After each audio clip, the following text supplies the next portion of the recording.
ফ্যাসিবাদের প্রতিভূ হাসিনা যেভাবে গণতন্ত্রকে কফিন পরিয়ে তথাকথিত উন্নয়নের ইন্দ্রজাল সৃষ্টির জন্য জিয়া পরিবারকে নিয়ে কুৎসা রটাতেন, উপদেষ্টার এই মন্তব্য বা এই বক্তব্য তারেক রহমানকে নিয়ে যেন সেটারই, সেই ফ্যাসিবাদেরই বক্তব্যেরই পুনরাবৃত্তি বলে জনগণ মনে করে।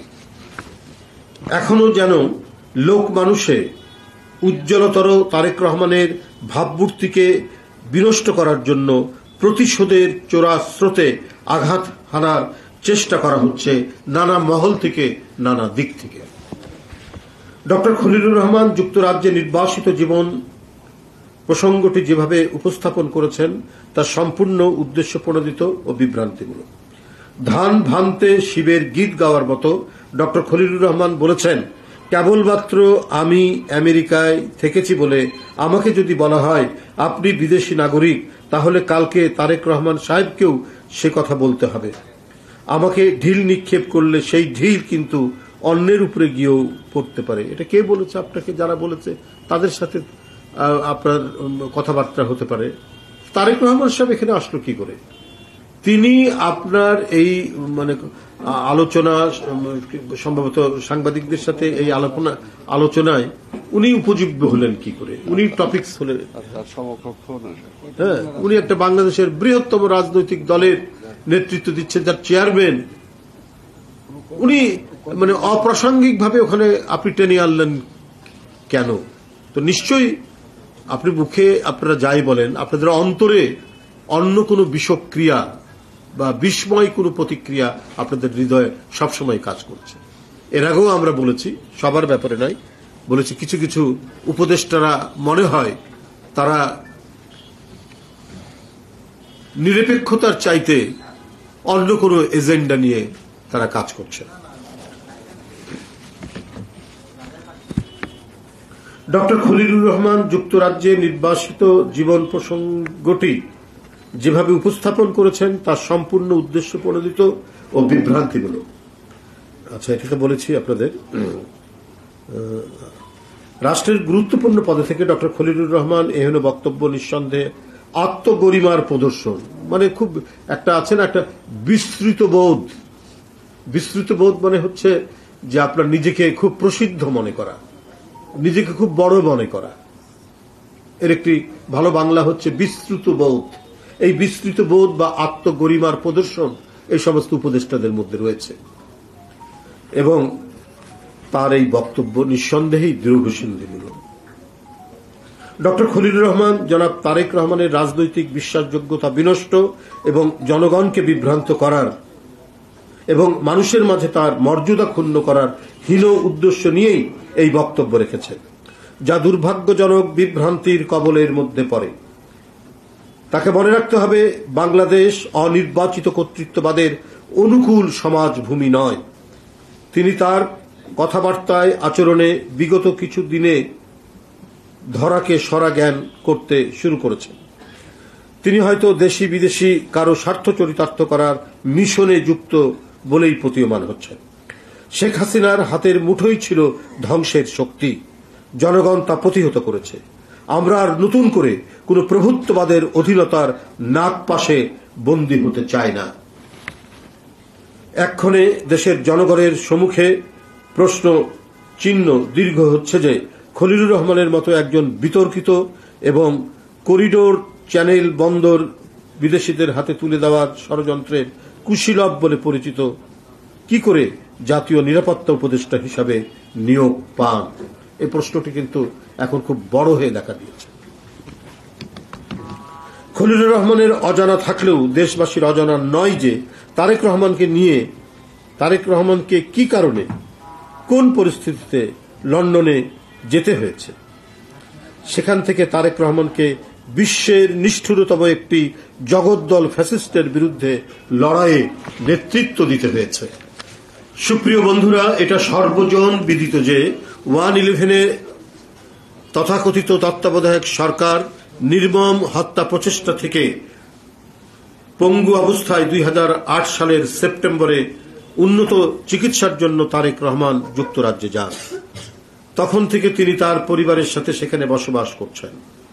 বাংলাদেশ ত্যাগের পর জনাব তারেক রহমানকে রাজনৈতিকভাবে নিশ্চিহ্ন করার উদ্দেশ্যে বহু মিথ্যা সাজানো মামলায় জড়ানো হয়েছিল, যার মধ্যে তথাকথিত মানি লন্ডারিং একটি মামলা, জিয়া চ্যারিটেবল ট্রাস্ট মামলা, ঘোষিত অঘোষিত সম্পদ মামলা এবং 21শে আগস্টের গ্রেনেড হামলা মামলা ছিল অন্যতম। দেশের সবচেয়ে জনপ্রিয় এই নেতার অনুপস্থিতিতে ফ্যাসিস্ট হাসিনার নির্দেশে আওয়ামী ক্যাঙ্গারু আদালত তাকে সাজা দেয়। বন্ধুরা আমার, শুধু এটাই নয়, শেখ হাসিনার ক্যাঙ্গারু আদালতে সাজা দেওয়া নয়, শেখ হাসিনার নিজে ব্যক্তিগতভাবে কত বক্তৃতায়, কত জনসভায় ব্যক্তিগতভাবে তারেক রহমান সাহেবকে তিনি আক্রমণ করেছেন, তার আক্রোশ প্রকাশ করেছেন, প্রতিশোধ গ্রহণের নানা কথা তিনি বলেছেন, যে প্রয়োজনে লন্ডন থেকে তুলে নিয়ে আসা হবে, আরো নানা ধরনের প্রতিশোধমূলক কথা বলেছেন। তিনি যে লন্ডনে ছিলেন, তারপরেও তার নিরাপত্তা নিয়ে দেশবাসী উদ্বিগ্ন ছিল। এতগুলো মিথ্যা মামলা দিয়ে যখন দেখছে যে তার কণ্ঠকে স্তব্ধ করা যাচ্ছে না, তিনি আজকের এই ডিজিটাল যুগে দূর থেকেও তিনি নেতাকর্মীদের সাথে যোগাযোগ করছেন, তাদেরকে উদ্বুদ্ধ করছেন এবং গণতন্ত্র ফিরে পাওয়ার জন্য তিনি তার সেখান থেকে নেতৃত্ব দিচ্ছেন। এইটাকে কোনোভাবেই টলারেট করতে পারেনি শেখ হাসিনা। আর শেখ হাসিনার মতো রক্তপিপাসু একজন নারী জনাব তারেক রহমানকে একেবারে পৃথিবী থেকে নিশ্চিহ্ন করার যে এজেন্ডা রাখেনি, তা আমরা কি করে বলবো? সেটা আমরা বলতে পারি যে তার কথাবার্তায়, তার বক্তৃতায়, তার আলোচনায়, তার ক্ষোভে, তার ক্রোধে তিনি এগুলো প্রকাশ করেছেন। জনাব তারেক রহমান তার জীবনের নিরাপত্তাহীনতার কারণে দেশে ফিরতে পারেননি। এখানে আরো উল্লেখযোগ্য যে 1951 সালের শরণার্থী কনভেনশনের অধীনে পর্যটক, কর্মক্ষেত্র, ছাত্র বিনিয়োগকারী এবং পরিবার বা শরণার্থী ভিসা সহ শরণার্থী ভিসা বিভাগের অধীনে একজন বিদেশি নাগরিকের জন্য যুক্তরাজ্যে স্বল্প সময়ের 6 মাস বা বর্ধিত সময়ের জন্য বা অনির্দিষ্টকালের জন্য বসবাস করা যায়, সেটি সেখানে আইনত বৈধ। কিন্তু তার যে দেশপ্রেম এবং তার যে দেশের, তিনি যে এই দেশের নাগরিক, সেইখানে তো তারেক রহমান সাহেব কোনো কম্প্রোমাইজ করেননি। তিনি সেই 1951 সালের শরণার্থীদের যে মানে তাদের জন্য যে আইন, সেই আইনের আয়তায় যতটুকু মানে ইংল্যান্ডে থাকা যায়, যুক্তরাজ্যে থাকা যায়, সেই আইনের আওতায় আছে।